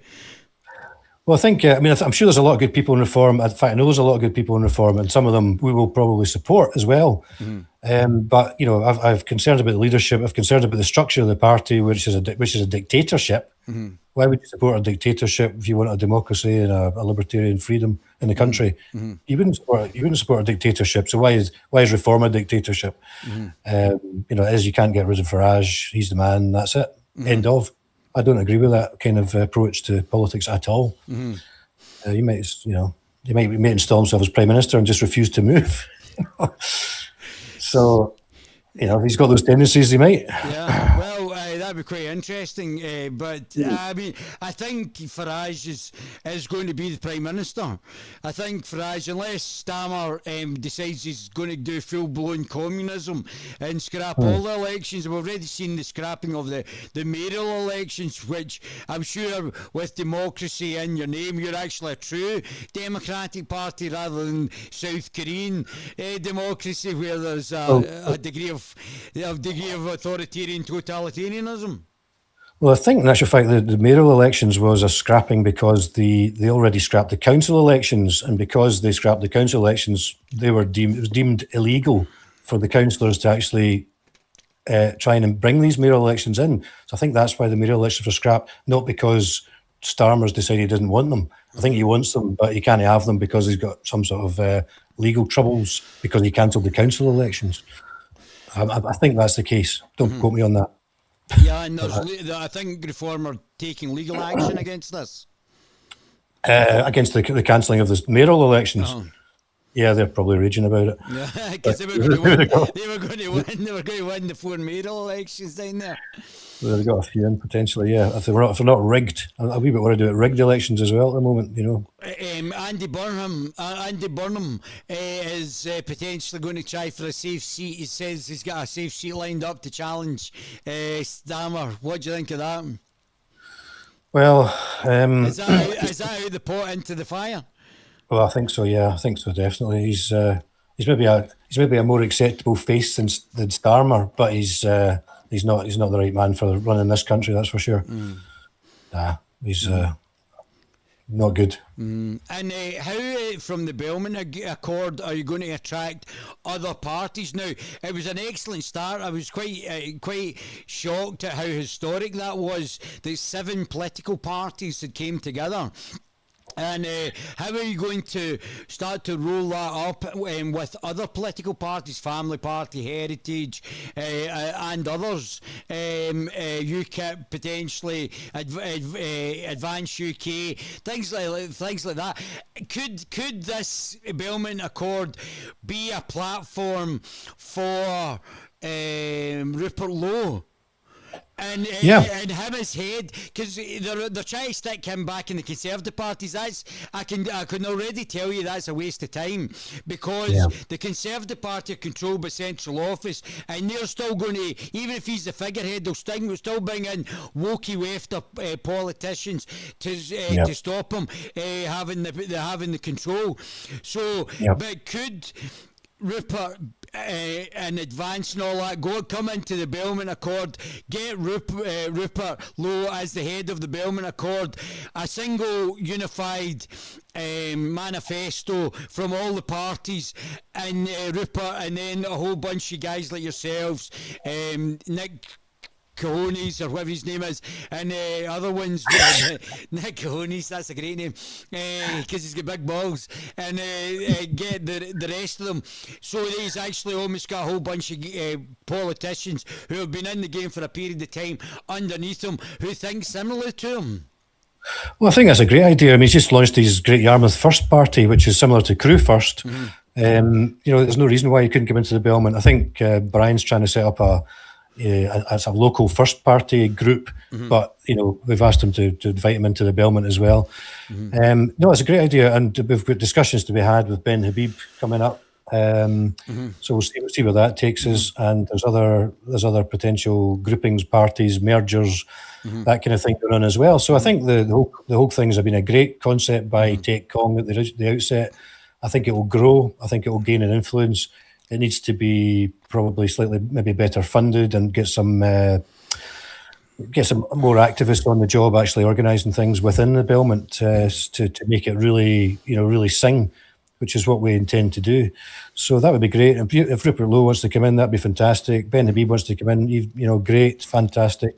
Why not? Why not work together as local parties or as small parties making a difference in their area? What you want to do if like say Rupert Lowe came in to be the guy at the Belmont Accord, because he's already potentially sitting in 10%, and if he gets all the other smaller parties to join into a manifesto, and at that point he's then got momentum behind him with a whole bunch of guys that are already leaders of parties who are all there, and he's got a whole plethora of actual politicians behind him to actually make a cabinet or make a council. I bring in a single manifesto. You could probably call it Restore Britain. Everybody goes behind the manifesto and Rupert, and keeps their own political parties, but follows and then goes straight into the Rupert Lowe Restore Britain manifesto or Advance UK, whatever it is, and have actual Rupert where he would get 10%. I don't know. I think that this should actually wait. It could happen. It wouldn't be a problem if it happened to the Scottish and Welsh elections, but I think it should wait. I think Nigel should become Prime Minister to break the back of the political class, and then the next general election, depending on what he does on that 5 years, at that point in 5 years' time, that general election, depending on what happens with Nigel in the meantime, is the one that should be the one that's targeted, I would think. You're on your own there, David. Hurry. That's the first time I think we've disagreed. Well, Rupert Lowe, Ben Habib, any of the guys in the Belmont are never going to agree to Nigel Farage, being Prime Minister. That's just not something that they think is a good thing for the country. Because of his actions and behaviour and, track record of not being able to work with anybody, not being able to promote anybody, who's a good quality person in the party. He always has to have the limelight. The guy's got personality issues, and they just can't have that. Did you? I told you what happened to me, didn't I? What was that? Oh, you just stood down. Did you not know this? Was it you stood down? Well, so I'd said about Islam, because obviously I stayed in the Middle East and I'd read the Quran, and I sort of surmised it as a child rapist death cult, which is, and then Nigel, Andrew Neil said, what do you think of your Edinburgh South candidate calling Islam a child rapist death cult? Which is accurate. It's actually, there's guys in Speaker's Corner saying that Quranically you could have sex with children, the Dawa guys. So I'm correct. I already knew I was correct before I said that. But now Andrew Neil on the BBC said it to Nigel, and Nigel got sort of surprised by it, sort of shocked by it. So rather than saying it to me, which I could have defended myself about it and shown them this is said here and that's said there and this is said here, he just said it to Nigel. Nigel got a shock and bottled it, which, if you believe in freedom of speech, I should have had the right to say it anyway. It's correct, and it's correct from 1400 years of Islamic expansionism, but I already knew it was correct, but Fat Andy Neil's just a shell for the globalist. He's the elites man, and he basically sideswiped Nigel, and Nigel bottled it once somebody said something that was a bit edgy, and he's done that with other candidates who are completely sound and good quality candidates. So but I still stood as the Brexit party candidate, and I still got as an MP, and I still got a proportion of the votes, and we won Brexit anyway. So everything was good anyway. Yeah, all right. I thought you got stood down because at the Belmont meeting there was Tech and also Sid Pepper. They both got stood down by Farage after paying him £1,000 for the vetting to let the Tories have a shoe in with Boris. Yeah. No, I sort of got sidelined, but I was still, because once you're actually on the standing as a candidate at the election, even if the party went, oh, he's not with us, I'm still standing as a candidate, and I'm still standing. But I mean, the reason Reform is in the position they are just now is partially thanks to me and the other guys who stood for them in the Brexit Party, as well as what I've done in speaking for them on the Guerilla TV channel, which is certainly thanks to me. And when you get shafted by somebody you help, it's a double whammy. Do you know what I mean? Yeah. I think a lot of people are in that position in politics. You know, they've been shafted by this party or that party, and it takes them a long time to recover from that kind of betrayal. I suppose it might be, and a lot of these issues tend to be on free speech because they've maybe slipped up or spoken out of turn or said something. I didn't speak out of turn. I knew exactly what I was saying. I knew exactly what I was saying, why I was saying it, and I knew that I was correct. So if anybody ever challenged me on what I said and why I said that, I would destroy them, because I've stayed in the Middle East, I've lived with Muslims, and I've read the Quran, and I know Arabic stroke Muslim history since the 7th century. So I already know what's happened. And each of the countries, so I know that I'm correct. Well, it certainly wouldn't happen with ADF because we believe in free speech. You know, we're not about silencing people. There's far too much of that self-censoring and telling people don't speak about that, don't speak about this. No, speak about it. It needs to be out in the open. We can't have these things hidden. That's why we've had millions of children raped up and down the country, because it was suppressed. Nobody would speak about it. It's an absolute disgrace. No, we need to have open, free discussion about every subject and aspect of political life, or just life in general.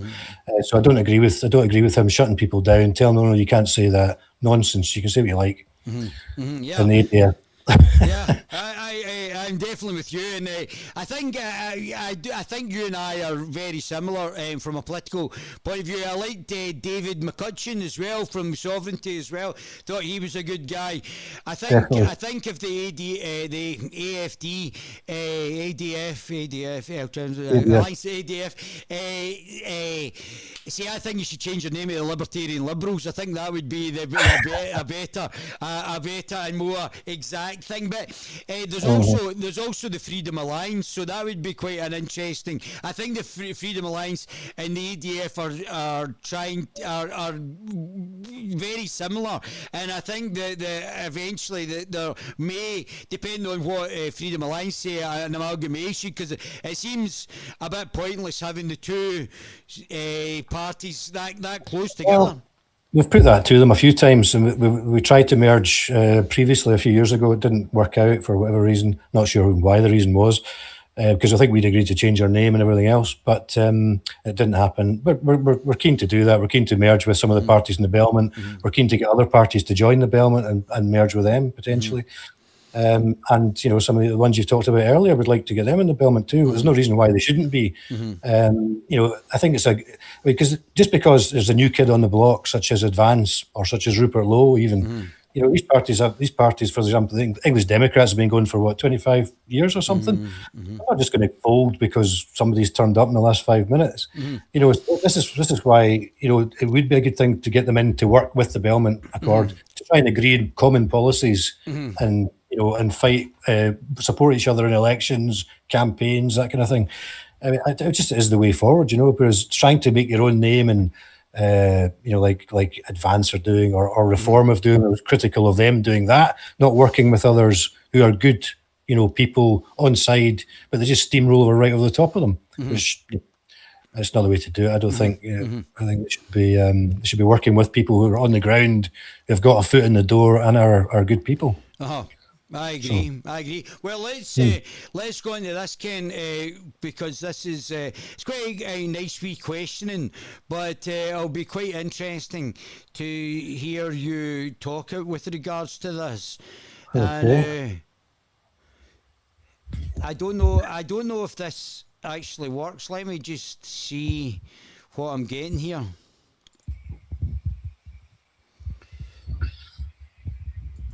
On Streamlabs. Let me just see this as here we go. Style, notes, people. This is that share screen.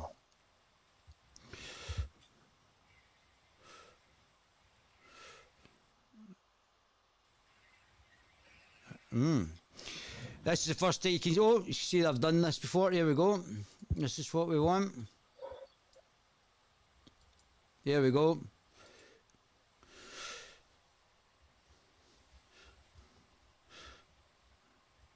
Can you see it, Ken? I might need specs for this. Let me just. I can do this. Look at this. Alright, got specs. Now I can read it out to you. I understand because it can be quite small. Yeah. Oh, I'm up at 500. I don't think that's. I think that's better. Yep. Yeah. Can you see that? Is that good? Yep, that's good. Okay. So, can you just read them out loud? Now, what I want Yeah. you to do is think about your party. I don't want to. This isn't a political compass test on you. This is a political compass test on your party and your party membership. So, I want to. We're trying to ascertain where the party is on a political basis. And find out so they can't just start shouting that's far right all the time on the press. So we've actually got something that actually places you in the political spectrum.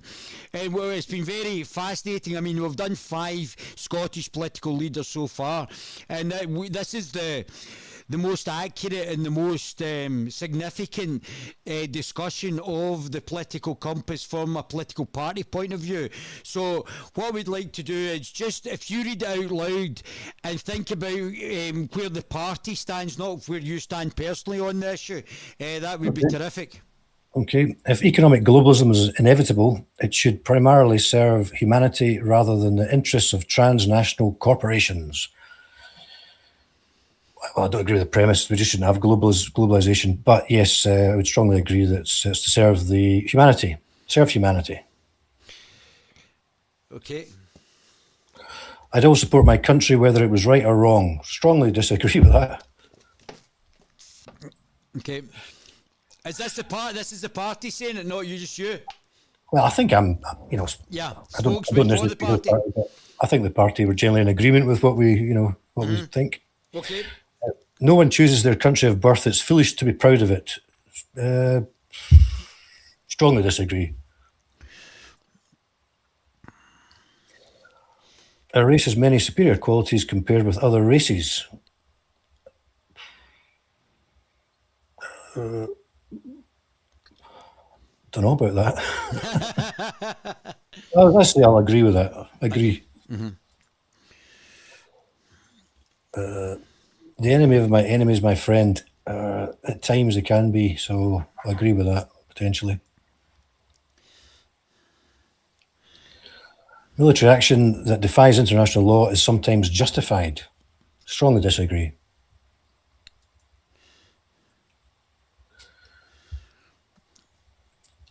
There is now a worrying fusion of information and entertainment.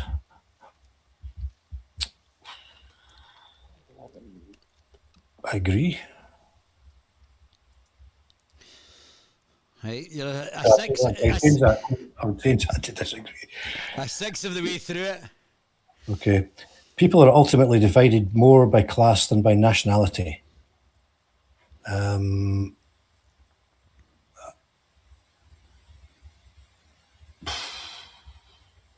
Disagree. Controlling inflation is more important than controlling unemployment. Agree.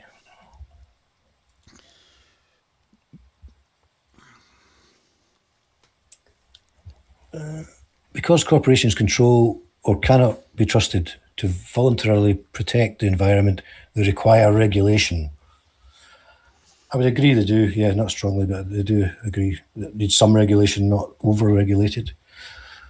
From each according to his ability, to each accord to his need is a fundamentally good idea.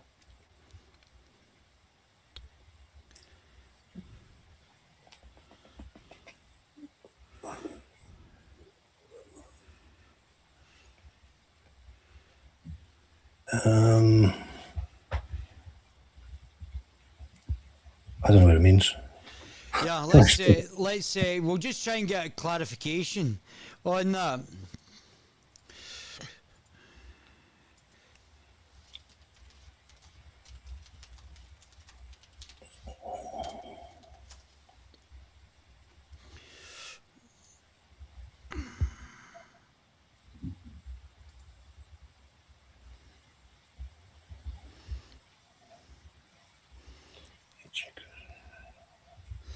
From each according to his ability, to each according to his needs, is slogan popularised by Karl Marx in 1875, critique of Gotha program. The principle refers to free access to and distribution of goods, capital and services. In the Marxist view, such an arrangement will be made possible by abundance of goods and services that developed communist system will be capable to produce. The idea is that full development of socialism and unfettered productive forces, there will be enough to satisfy everybody's needs. Well, if it comes from Karl Marx, I'll probably have to strongly disagree, I think. Oh, where did that go? Right, here we go. Strongly disagree. Right, hold on.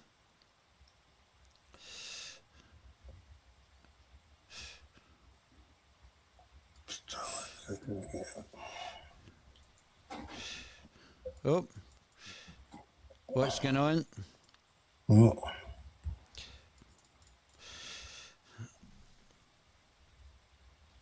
Oh my God! No, I'm telling you, there's definitely something wrong with this. It's oh, here we go. Let's try the next one. I'll go back to that in a second. Okay. The freer the market, the freer the people. Strongly agree. With caveats, but yeah. Oh, that's very weird. That's strange that it's not allowing me to do that. Not working.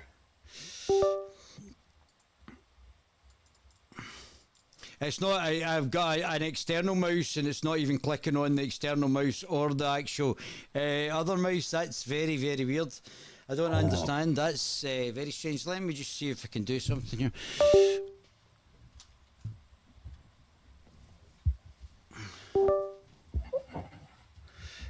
Strong. Oh, yeah. It's not. That's very weird. Not working. Yeah, that's very. See, I'm telling you, it's very strange that you can just the mouse can just be cut off. Ooh. So it's the pointers working on all of that, and yet when you go into this one, oh, maybe I could refresh it. Let's try that.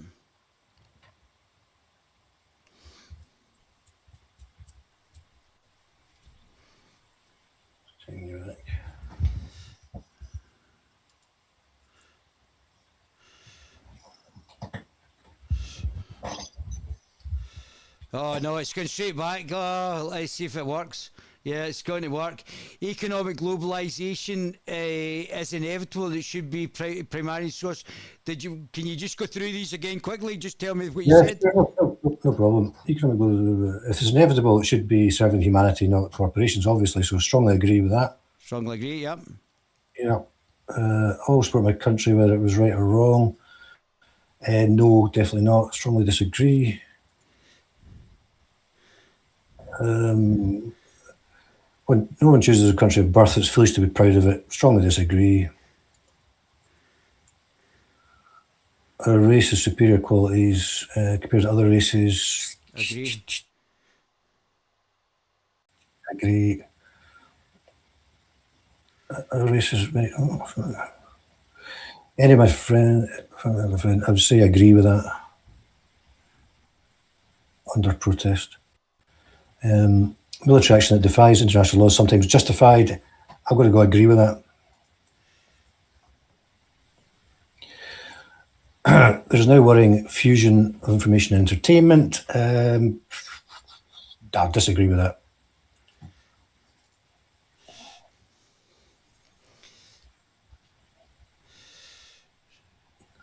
People are ultimately divided by class and nationality. I would say disagree. Controlling inflation is more important than controlling unemployment. Disagree. Disagree. Yep. Sorry. Agree. Yeah, sorry. Controlling inflation is important, definitely. No doubt about that. Yep. Unemployment you can deal with, but because corporations cannot be trusted to voluntarily protect the environment, they require regulation. They do require some regulation, so agree. Yes. From each account, was it? That was the Karl Marx thing. Oh, good, yeah. The fear of the market, the fear of people, I'd agree with that. Sad reflection of society that something basic as drinking water is now a bottled, branded consumer product. Disagree with that. Land shouldn't be a commodity to be bought and sold. Strongly disagree with that. It is regrettable that many personal fortunes are made by people who simply manipulate money to contribute nothing to society. Regrettable. I don't know if they're contributing nothing, so I would disagree. Protectionism is sometimes necessary in trade. Yes, agree. The only social responsibility of a company should be to deliver profit for its shareholders. Disagree.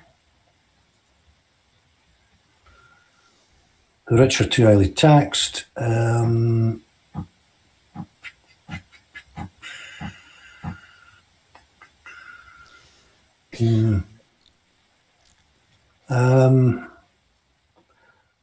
think the poor are too highly taxed. Yeah. So I'll agree with that, actually. Agree.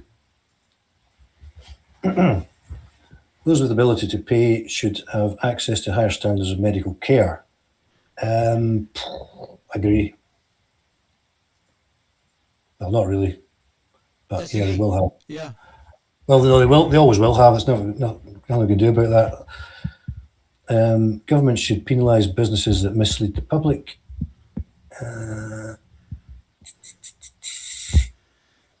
Mislead the public. All your green companies are away there, aren't they? So, agree. Genuine free market requires restrictions on the ability of predator multinationals to create monopolies. It does, yes. So, agree strongly. Just try to confuse me there.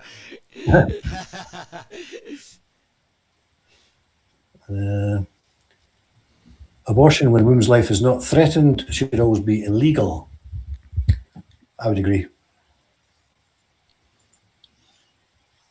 All authority should be questioned. Absolutely, strongly agree. An eye for an eye and a tooth for a tooth, disagree. Taxpayers should not be expected to prop up any theatres, museum that cannot survive on a commercial basis.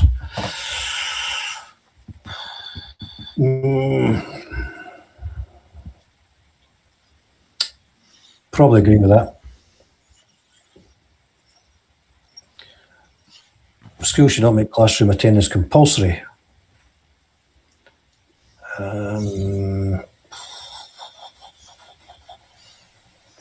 Well, I don't think the state should be educating our children, really, to be honest. I think we should be. So what does that make it? Disagree? Disagree. All people have their rights, but it's better for all of us that different sorts of people should keep their own kind. Disagree. Good parents sometimes have to spank their children. Agree. It's natural for children to keep some secrets from their parents.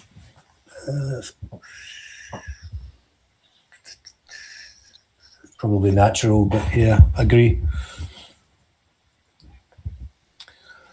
Possessing marijuana for personal should be not a criminal offence. Should not be a criminal offence. Agree.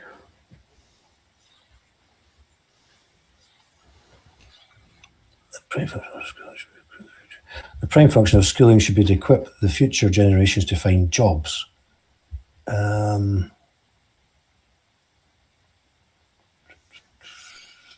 agree, I suppose. People with serious inheritable disabilities should not be allowed to reproduce. Disagree. The most important thing for children to learn is accept discipline. Probably agree with that. I wouldn't strongly agree with it, David. Oh, sorry. Did I just strongly agree? Yeah, is that what you said? No, I wouldn't strongly agree. It's definitely not the most important thing for children to learn, but it's important, so I agree. There are no savage and civilized peoples. They are only different cultures. Strongly disagree. Who are able to work and refuse the opportunity should not expect society support. Agree. When you're troubled, it's better not to think about it, but to keep busy with more cheerful things. Agree. First generation immigrants can never fully integrated within the new country. Disagree. What's good for the most successful corporations is always ultimately good for all of us. Strongly disagree. No broadcasting institution, however independent its content, should receive public funding. Agree. Oops. Is that right? Yeah. All authority should be questioned. Yep. All right.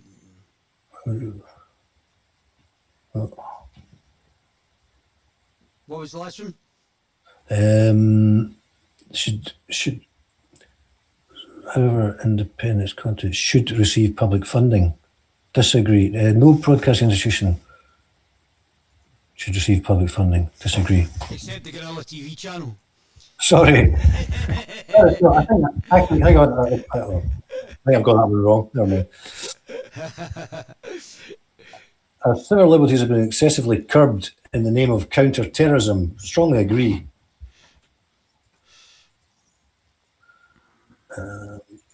Significant advantage of one-party state is that it avoids all arguments that delay progress of democratic. But I strongly disagree.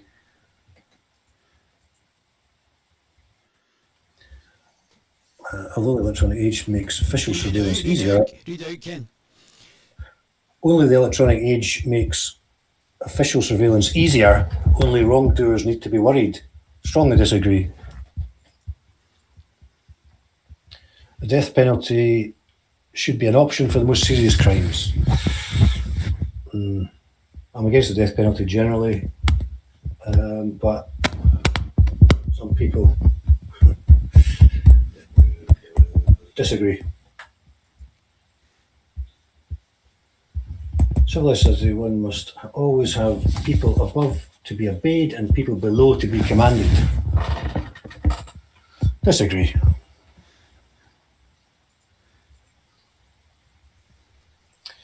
Abstract art that doesn't represent anything shouldn't be considered art at all.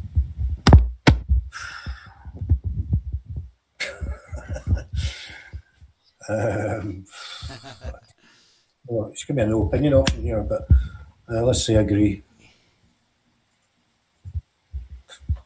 Subjective, isn't it? Yeah. Criminal justice punishment should be more important than rehabilitation. Strongly disagree. It's a waste of time to try and rehabilitate some criminals. Agree. The business person and the manufacturer are more important than the writer and the artist.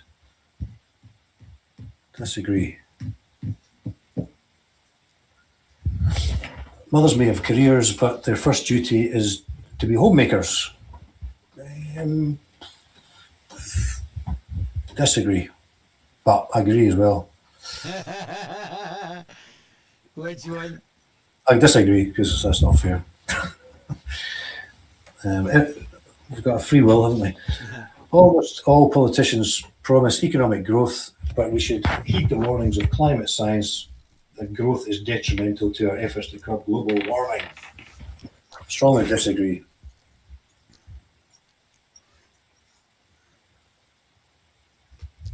Making peace with the establishment is an important aspect of maturity. Agree. Sort of. No, maybe not. It's the devil in the deep blue sea, isn't it, that question? There's a few like that, yeah.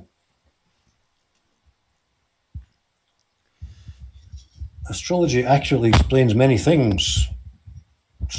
Disagree. You cannot be moral without being religious. Disagree.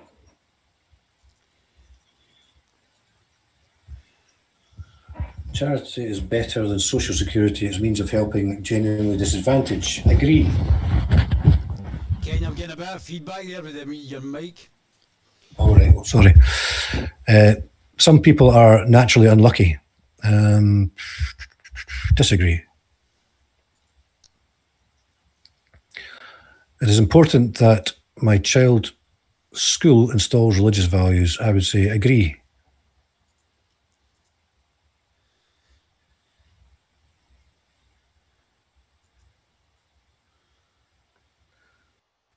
Here we go. Last one. Yep. Sex outside marriage is usually immoral. Agree.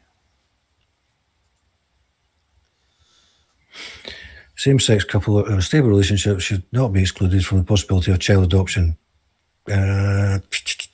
Difficult on that.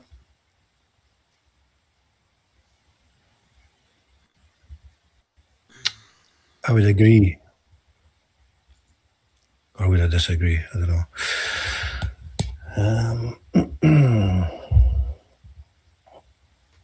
Okay. You agree, yeah? Yeah, go for that.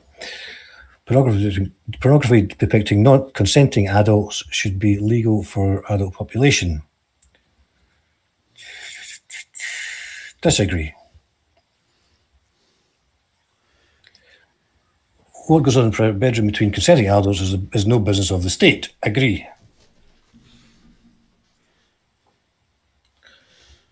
No one can feel naturally homosexual. I don't know. I don't know. I'd say disagree. I'd say disagree with that. These days, openness about sex has gone too far. Probably agree with that.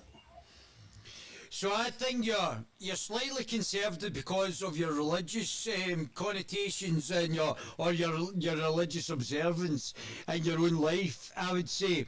I think had I done it for that sort of thing, I would have probably got. You've got slight conservative leanings, but I still think you're going to be centrist libertarian from the results. So let's have a look at where the party stands just now. Can't say I was answering all those for the party, to be fair. But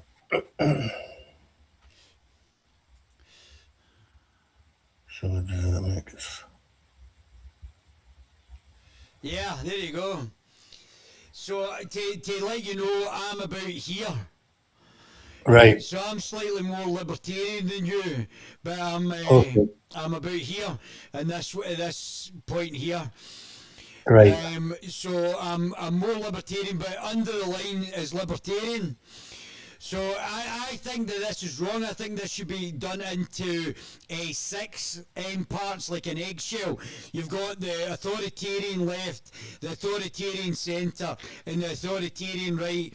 You've got the authoritarian left, the libertarian left, the libertarian centre, and the libertarian right. So I think this should be really in 6, like an egg carton. That should be in 6 parts.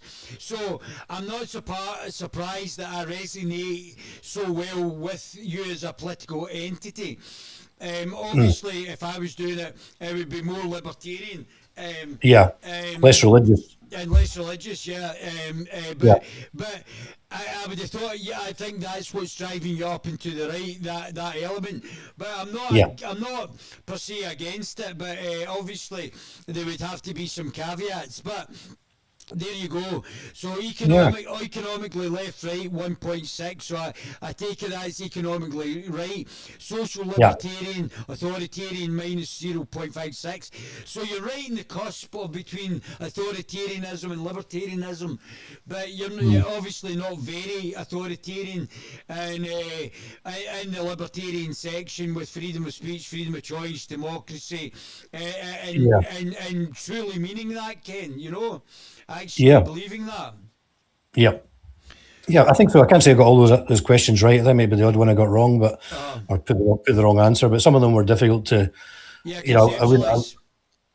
If I'd had no opinion, then I could probably have filled in a few of those ones on those questions. So you forced me into a corner.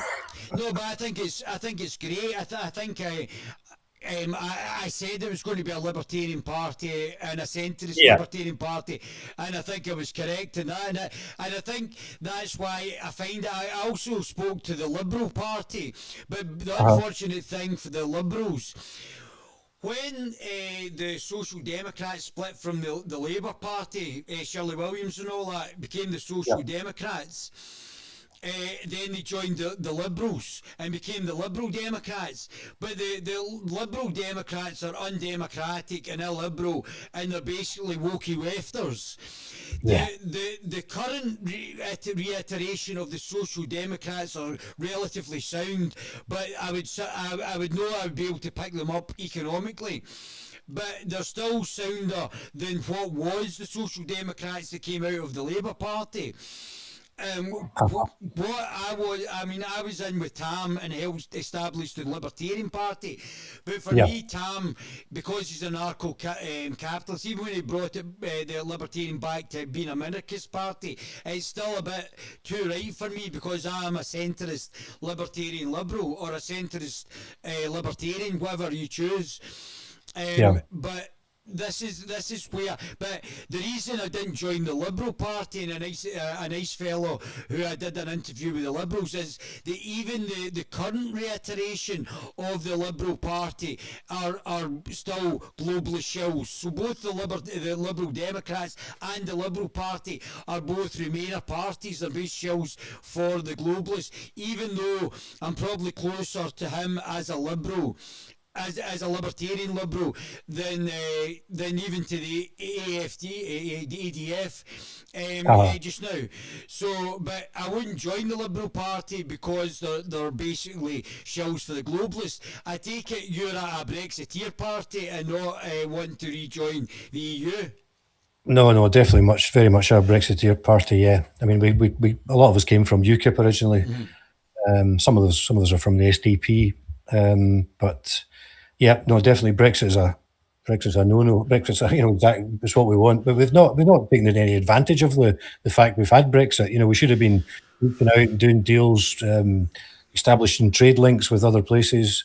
Really going for it, but we've not. We've kept to the EU regulations, which is a real shame because it's a wasted opportunity. Hopefully, it'll come when Rupert Logan's in the power, or Ben Habib, or somebody, or even Nigel Farage.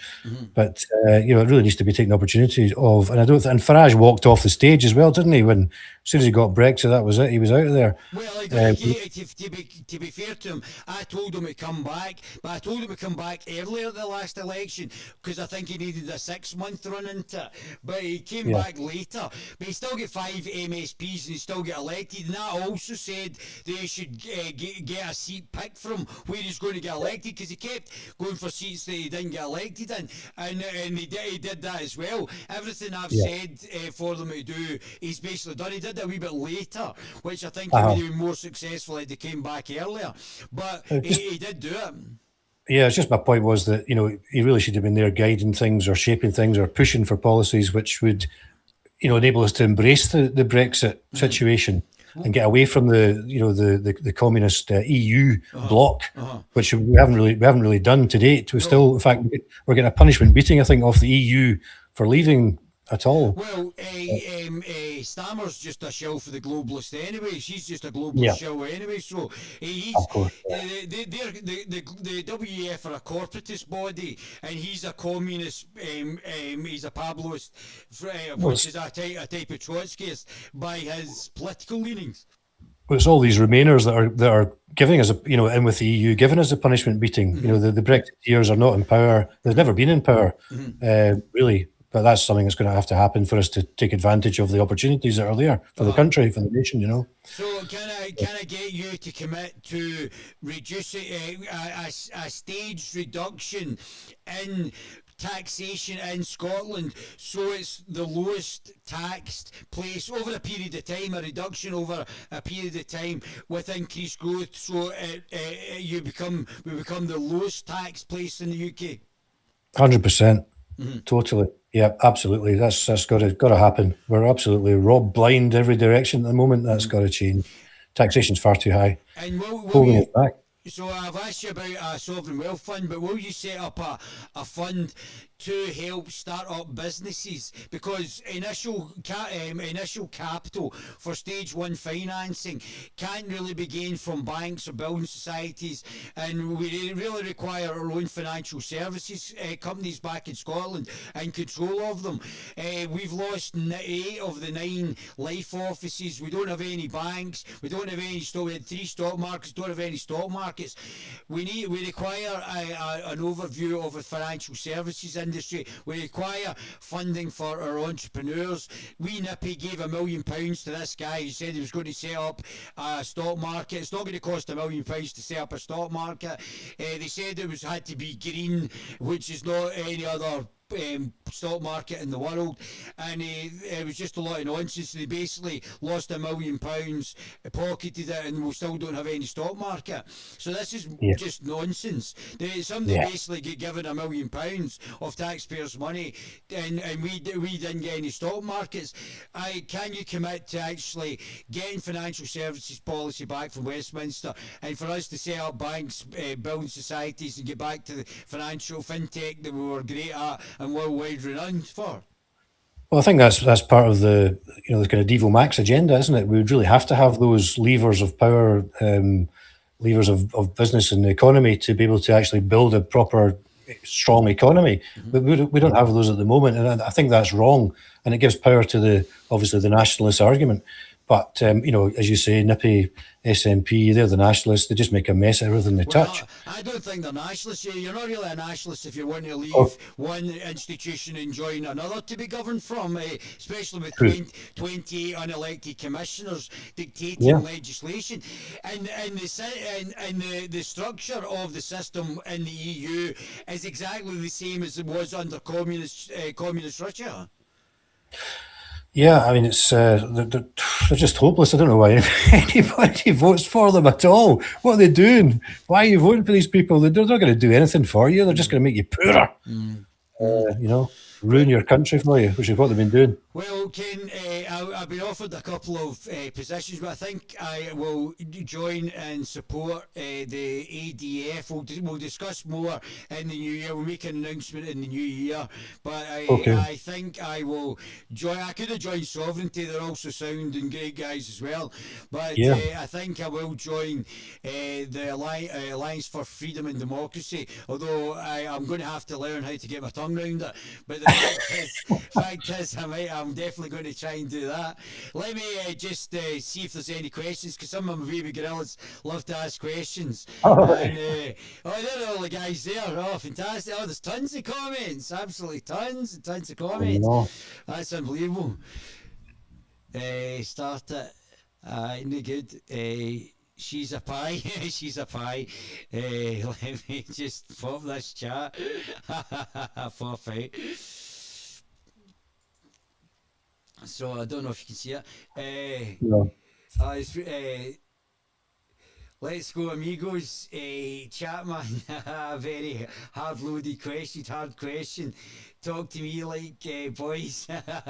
He's usually some of the guys come on and they ask questions of the guests. He says in Norway a millionaire. No way. Let's see it, Guerilla. I've no good. So it's just, I think, having a wee chat there with us. But yeah, it's absolutely terrific. I think you've done very well today. And yeah, in the last chat, if you haven't seen the last chat with Ken, go and look at part 1. And I'm sure we'll have you back on, Ken, and a big announcement. I'm going to join the ADF, and we'll make announcements in the new year what's going to be happening for the Scottish election. Obviously, universally appraised for being able to slaughter the political class. So by standing in any position, it's going to be great to be able to joust. I mean, obviously these interviews I do with the political leaders are all very softball, but when the push came to shove, I'm sure there'll be a few individuals not looking forward to me being in frontline politics again. Good. Thank you very much indeed, David. Always good. Pleasure. Always good. Just stay online and I'll just say goodbye to. Thank you very much, my baby gorillas. You know I love you guys, and we'll bring this to a close. Thanks very much, guys. Just give me a second.